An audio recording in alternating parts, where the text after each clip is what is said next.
Hey guys, JK Wargames, and today we're going to look at how I paint Flames of War tanks. So we're going to start with the Sherman 75mm. So this is the tank assembled. This is from the Fury set, and what we're going to do is we're going to undercoat it. Now, most people would probably undercoat in a green, but we're going to use a grey. So we're going to use a grey, and you'll see why in a second. So I'm going to go and undercoat the model and then I'll be back. Okay, so I've undercoated the model in grey, as you can see. So we are ready for the next step. Now, one thing to be aware of when you're undercoating is to make sure that you don't go too heavy when you're spraying. You need to stay back a good distance so you still get all the details of the model. Right, so we are now ready for the next stage. This is where this comes in.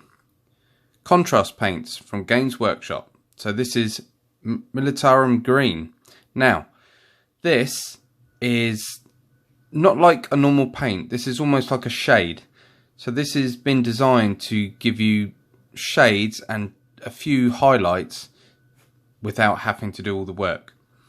And these are perfect for doing 15mm tanks. So what we'll do is we're going to paint this all over the model, which I'll show you in a sec, and then we're going to do a dry brush with khaki green, and that dry brush will pick out all the edges. And lastly, we will use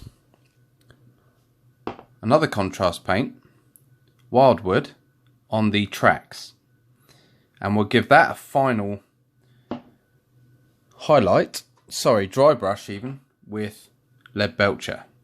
So let's start getting the paint down on our model.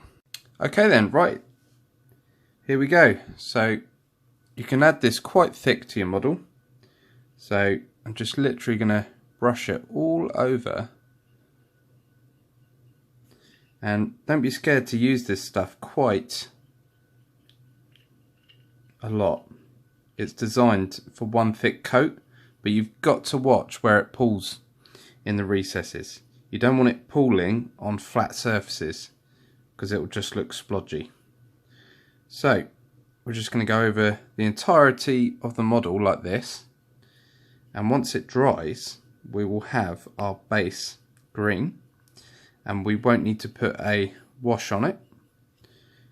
So I'm going all down the sides now. So what I'll do is I'll carry on with this and then I'll come back in the next stage. Okay guys, so I've applied all the green and I've been careful to make sure that it doesn't pull too much. But around these upstands I want some shading and pooling in the recesses. Now it doesn't look much at the moment, but once we get a dry brush you'll see it come to life. So we're going to let that dry and then we'll move on to dry brushing. Okay guys, so our tank is dry and we are ready to do a dry brush. So this is where I've got my palette. We've got our khaki green. Get an old brush for this. You don't want to be using nice new brushes, and get plenty of paint on there, and then use a tissue and dab most of it off. So give it a really good smudge on there until you've got most of that off. Still quite a bit on there. So sometimes I just give a little bit on my hand. That's it. Right. So you grab your model and you just start dry brushing on the edges in a downward motion. So you can see that's starting to take effect. So what happens is if you get marks like this, I just run my finger over. So we're just going to go over the whole model like this, dry brushing, picking out edges. And this is just going to bring out all the details on the model. So if we come here turn our turret so we can get in at these.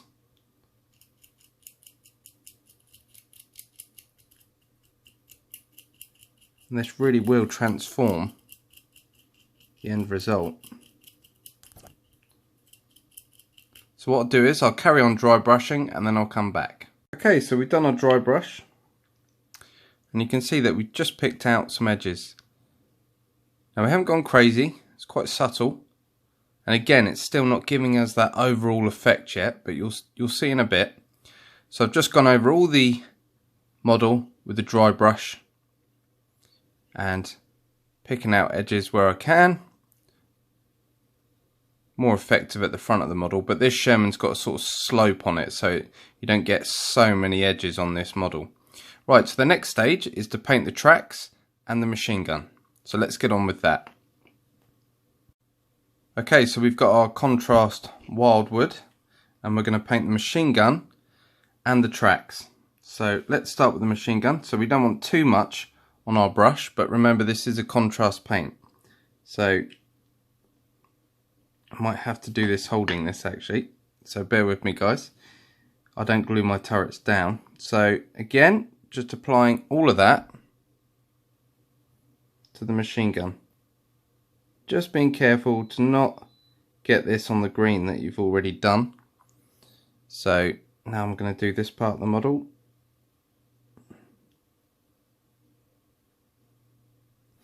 So we'll turn it round.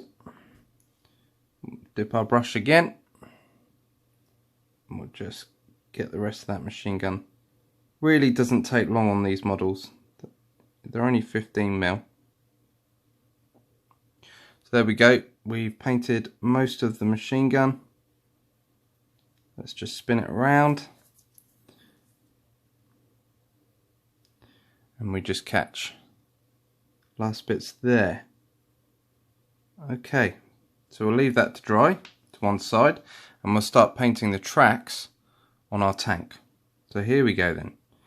So I'm going to go down all the tracks with this, being very careful not to get it on the green, especially when you're coming to this area here. So I'll carry on doing this and we'll come back once I've applied it. Okay guys, and here's the finished article. Just purely for tabletop standard. We've got our base coat down, we've got our dry brush and a few small details on there. So as you can see, it's not going to win any awards, but it's going to get your tanks on the table as quick as you can. So really nice effect. I was going to dry brush on the tracks, but I didn't have lead belcher, it's run out. But all in all, it's a nice little effect really. So you can put your transfers decals on this and it will look the part, especially on the table in a squadron of them. I painted up the spades on the back just to add a little bit of detail. So there we go guys, that is how to paint a Flames of War tank using contrast paints. I hope you enjoyed. Make sure to like, comment and subscribe, and I'll see you in the next video.